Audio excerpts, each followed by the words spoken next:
নমস্কার, বড়দের প্রণাম, ছোটদের ভালোবাসা জানিয়ে আজকে নতুন একটা ব্লগ শেয়ার করছি। আর তোমাদের সবাইকে স্বাগত সুজাতার সংসারে। আশা করি তোমরা অনেক অনেক ভালো আছো, আমিও ভালো আছি।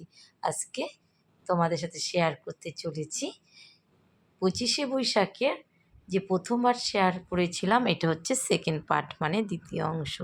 আমার মেয়ের বান্ধবী নাচ করছে। আমার বেলা যে যায় সাজবেলাতে, কিন্তু ভয়েস দেওয়া যাবে না, কি মিউজিক দেওয়া যাবে না, ভয়েস দিচ্ছি। এটাও হচ্ছে একসঙ্গেই নাচ শেখে বড়দের ব্যাসে, আমার মেয়ের সঙ্গেই শেখে, মেয়ের ম্যামের কাছে। তো ও নাচে, খুব সুন্দর নাচে জানো তো। ও প্রতি বছর সমস্ত জায়গায় ফার্স্ট হয়। তারপর যেমনি সুন্দর নাচে তেমনি আবৃত্তি করে। এই নাচটাও খুব সুন্দর। তোমার প্রত্যেকটা রবীন্দ্রসঙ্গীতের প্রত্যেকটা গানই সুন্দর, সেই কারণে নাচগুলো প্রত্যেকটাই সুন্দর। তো ও নাচে ভালো, আবৃত্তিও করে। ওর নাম সিনিকা। আমার মেয়ে যেখানে আবৃত্তি শেখে সেখানেও আবৃত্তি শেখে, নাচও তাই। নাচ হচ্ছে সুন্দর নাচ করছে। তারপরে দেখো আরেকটা মেয়ে নাচ করছে। তো এখন সব কটা নাচই তোমাদের ভয়েস দিচ্ছি, কেননা কপি আসার ভয় আছে, তো সেই জন্য। তো খুব ভালো কেটেছে 25শে বৈশাখে, আশা করি তোমাদেরও কেটেছে। প্রতি বছর অপেক্ষায় থাকি 25শে বৈশাখের দিন সকালটা কীভাবে এনজয় করব। তো আমার মেয়ে হওয়াতে আমি এই দিনটা আবার সেই ছোটোবেলার মতন ফিরে পেয়েছি, সেজে গুজে যাওয়া। আমরা কখনো অংশগ্রহণ করিনি, তবে বেশ যেতাম স্কুল থেকে, স্কুলের হয়ে আমরা যেতাম। আমাদের ওখানে একটা অনুষ্ঠান হতো সেখানে। কিন্তু এখন মেয়ে হওয়ার পরে এটা আমার একটা বড় পাওনা। তো মেয়েকে নিয়ে এসে প্রত্যেকটা গার্জিয়ান সবার বাচ্চাকে নিয়ে এসেছে, আর সবাই লাইট কালারের শাড়ি পরেছে। সাদা ছোঁয়াটাই বেশি, যেহেতু রবীন্দ্রনাথের জন্মদিন। তো বেশিরভাগ লোকই তোমার গার্জিয়ানরা পড়েছে। এখানে আদার্স লোক খুব কমই এসেছে, সব স্টুডেন্টের মা বাবা এরাই এসছে। আবার সুন্দর টিফিনের ব্যবস্থা করেছে বাচ্চাদের। জানো তো কী দিয়েছে বলো তো? একটা ফুটি, কেক, লাড্ডু আর আরেকটা বিস্কুট। আর গার্জিয়ানদের সবাইকে চা বিস্কিট দিয়েছে। এই মেয়েটাও খুব সুন্দর আবৃত্তি করে, নাচও খুব সুন্দর করে। তো দেখো নাচটাও অনেক সুন্দর, তাই না বলো? তো তোমাদের সাথে শেয়ার করতে পেরে আমার খুব ভালো লাগছে। তো কেমন হলো তোমরা কিন্তু কমেন্ট করে জানিও। আর যারা নতুন বন্ধু এখনও চ্যানেলটা সাবস্ক্রাইব করোনি, সাবস্ক্রাইব করে পাশে থেকো। আর আমার ভিডিওগুলো প্রতিদিন যাতে তোমাদের কাছে পৌঁছাতে পারে, নোটিফিকেশনটা আর বেল আইকনটা প্রেস করে রেখো। দেখো মেয়েটা কিন্তু অপূর্ব সুন্দর দেখতে। বেশি বয়স না, হয়তো 9-10-এ পড়ে যথাসম্ভব, কিন্তু ছোট থেকেই এই দিদির কাছে আবৃত্তি শিখছে। তোমাদের সঙ্গে আরও একটা জিনিস শেয়ার করব, দিদির আবৃত্তি। তোমরা চলো কেমন বলে সেটা শেয়ার। সবাই চলে গেছে, অনেক ধন্যবাদ।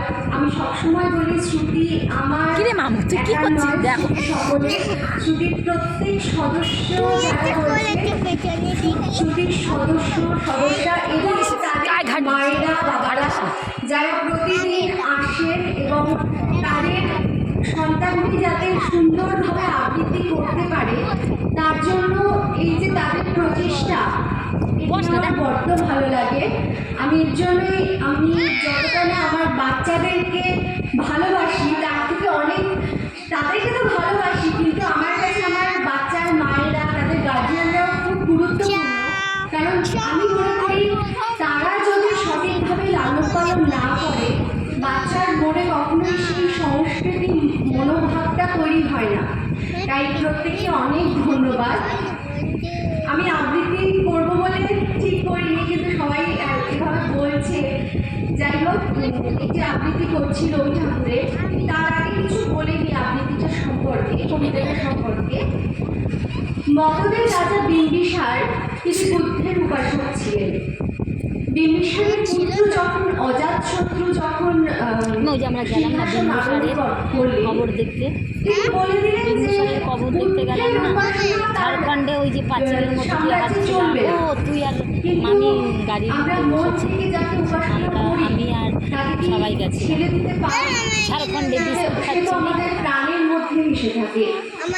এই নিয়েই শুধু নিজে নিজে কবিতা পূজারী। সেদিন শারদ দিবা অবসান, শ্রীমতী নামে সে দাসী পূর্ণ শীতল শরীরে রাখিয়া পুষ্প নদীর থালায় বাঁধিয়া রাজ মহিষীর চরণে চাহিয়া নীরবে দাঁড়ালে আসি। শিহুরি সভায় মহিষী কহিলা, এ কথা নাকি কি মনে অজাত শত্রু করেছে রচনা, স্তূপে যে করিবে অর্ঘ রচনা, শুলের উপরে মরিবে সে জনা অথবা নির্বাসনে। সেথা হতে ফিরি গেল চলে ফিরে বধূ অমিতার ঘরে, সমুখে রাখিয়া স্বর্ণ মুকুট বাটিতে ছিল সে দীর্ঘ চিকুট, আঁকিতে ছিল সে যত্নে সিঁদুর সীমন্ত সীমা করে। শ্রীমতীর ফেরি বাকি গেল রেখা, কাঁপে গেল তার হাত, কহিল, অবধ কি সাহস করে এনেছিস পূজা, এখনই যা চলে, কে কোথা দেখিবে ঘটিবে তাহলে বিষম বিপদ। অস্ত রবি রসিয়া ভাই খোলা জানালার ধারে কুমারী শুক্লা বসি একাকিনী করিতে নিরত কাব্য গাহিনী।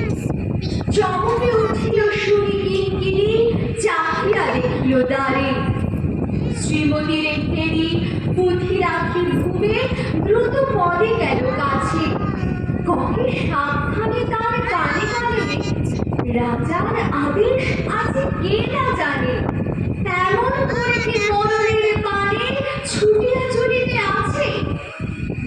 দ্বার হতে দ্বারে ফিরিল শ্রীমতী লইয়া অর্ঘ থালি, হে পুরবাসিনী সবে ডাকি কয় হয়েছে প্রভুর পূজার সময়, শুনে ঘরে ঘরে কেহ পায় ভয়, কেহ দেয় তারি গালি। দিবসের শেষ আলোক মিলালো নগর সৌধ পরে, পথ জনহীন আধারে বিলীন কলকোলাহল হইলে লক্ষীর। আরতি ঘণ্টা ধরিল প্রাচীন রাজ দেবালয় ঘরে, শারদ বিষের স্বচ্ছ তিমিরে তারা অগণ্য জরে। সিংহ দুয়ারে বাজিল নিশান, বন্দিরা ধরে সন্ধ্যার গান, মন্ত্ররা সভা হলো সমাধান দ্বারে ফুকারিয়া বলে। এমন সময় হেরিলা চমকে প্রাসাদে প্রহরী যত, রাজার বিজন কানন মাঝারে স্তূপ পদমূলে গহন আধারে জ্বলিতেছে কেন যেন সারে সারে প্রদীপ মালার মতো। মুক্ত কৃপালে পুররক্ষক তখনই ছুটিয়া আসি, শুধালো, কে তুই ওরে দুর্মতি, মরিবার তরে করিস আরতি। মধুর কণ্ঠে শুনিল, শ্রীমতী আমি বুদ্ধের দাসী। সেদিন শুক্র পাষাণ ফলকে করিল রক্ত লিখা, সেদিন শারদ স্বচ্ছ নিশীতে প্রাসাদে কাননে নীরবে নিভৃতে স্তূপ পদমূলে নিবিল চকিতে শেষ আরতির শিখা। নমস্কার। দেখো এখানে এখন আবৃত্তি শেষ, দিদির আবৃত্তি শেষ করে এখন মায়েরা সবাই মিলে ছবি তুলবে তার একটা ব্যবস্থা চলছে। মানে সব স্টুডেন্টদেরকে নিয়ে গার্জেনদের আর কি মায়েদের নিয়ে যে ছবি তুললে একটা স্মৃতি থাকে, প্রতি বছরই হয়, এই এক সময় হয়। আর হচ্ছে আবৃত্তি যখন পরীক্ষা হয় তখন সব স্টুডেন্টদেরকে নিয়ে ওদের আন্টি ছবি তোলে, জানো তো। আর সবাই বেশ সুন্দর সেজেছে। এই যেটা যে নাচ করলো না সাদা ইয়ে করে, ওইটা হচ্ছে ওর মা। ওর ছেলেও আবৃত্তি শেখে, ছেলেটা আমার মেয়ের সাথেই পড়ে। দেখো আমরা একটু সবাই ছবি তুলছি, আর সবাই সব গার্জিয়ানদের সঙ্গে তোমাদের একটু শেয়ার করে দিচ্ছি। অনেকে আবার চলে গেছে, যাদের বাচ্চারা খুবই ছোট তারা প্রথমে অংশগ্রহণ করে চলে গেছে, আবার আরও কোথাও অংশগ্রহণ করবে। সেটা খুব একটা বড় প্যান্ডেল করেনি, ক্লাবের চাতালটাকে শুধু একটু শেড দিয়ে দিয়েছে যাতে রোদ না লাগে। আর এইদিকে দেখো সব মায়েদেরকে খুব ভালো লাগছিল, সবাই লাল সাদা ছোঁয়া শাড়ি পরেছে, তো আর লাল সাদা মানেই খুব ঐতিহ্যবাহী একটা রং, আর সবাইকে কিন্তু বেশ লাগে জানো তো। দেখো আগে বাচ্চারা তুলবে ওদের দিদির সঙ্গে, তারপরে মায়েরা তুলবে জানো। আর সব অনেক বাচ্চারা চলে গেছে, লাস্ট অবধি যারা থাকে তারা সকলেই তুলতে পারে। আর আজকের ভিডিওটা কেমন হলো তোমরা কিন্তু কমেন্ট করে জানিও। আমার মেন ম্যাম কীভাবে কত সুন্দর আবৃত্তি করলো সেটাই তোমাদের সাথে শেয়ার করলাম। সব ধরনেরই সব তোমাদের সাথে শেয়ার করি, তাহলে এটাই বা কেন বাদ থাকবে বলো। এবার সব মায়েরা ছবি তুলবে তারই ব্যবস্থা, দলের মধ্যে আমিও ছিলাম। তো এখন আমাদের অনুষ্ঠান শেষ, বাড়ির পথে রওনা দিচ্ছি। তাহলে তোমরা অনেক ভালো থেকো, সুস্থ থেকো, সাবধানে থেকো। আজকের ব্লগটা কেমন হলো কমেন্ট করে জানিও। আর যদি ভালো লেগে থাকে একটা ছোট্ট লাইক করে দিও, আর কমেন্ট করতে ভুলো না। আর তোমাদের সাথে শেয়ার করলাম আমার আবৃত্তি মেয়ের আর কি আবৃত্তি শেখে তার মেয়ে কেমন করে আবৃত্তি করলো সেটা, খুব সুন্দর তাই না। আর এদিকে আরেক জায়গায় প্রোগ্রাম আছে সকাল থেকে 7টা থেকে সন্ধ্যে 7টা, তো ওখানে যাব কি না আমার ওই মেয়ের বান্ধবীর মা বলছিল, কিন্তু যাওয়া হবে না। মেয়ে বলছে মা আমি আর গরমের মধ্যে যেতে পারবো না। তারপর অবশেষে সবার লাস্টে তোমাদের সাথে শেয়ার করছি আমার মেয়ের নাচ, শ্রাবণেরই গগনেরই গায়, এই গানটায় নাচবে। তো কেমন হলো সেটা কিন্তু তোমরা কমেন্ট করে জানিও। মেয়ের আবৃত্তিও শুনিয়েছি, এবার লাস্টে নাচটা দেখে আজকের মতো ভিডিওটা শেষ করছি। তোমরা অনেক অনেক ভালো থেকো, সুস্থ থেকো। ম্যাডাম আর ছাত্রীর পারফর্ম কেমন হলো, আমার মেয়ের নাচ, তার দিদিমণির আবৃত্তি কেমন হলো তোমাদের সাথে শেয়ার করলাম। তোমরা কিন্তু কমেন্ট করে জানিও। এই যে আমার মেয়ে নাচ করছে, ও নাচ করবে কি সবাইকে তাকিয়ে তাকিয়ে দেখছে জানো তো, যে মন দিয়ে নাচ করবে তার আগেই ও সবাই দিকে তাকিয়ে দেখছে। তো আরেকজনার জুটি ছিল, ওরা আমার মেয়ের আন্টির আবৃত্তিটা কেমন হলো তোমরা কিন্তু কমেন্ট করতে ভুলো না। আর সেটাই শেয়ার করলাম আজকে। ছাত্র আর শিক্ষিকার পারফর্ম তোমাদের কাছে কেমন লাগলো কমেন্ট করতে ভুলো না। অনেক ভালো থেকো, সুস্থ থেকো, সাবধানে থেকো, টাটা।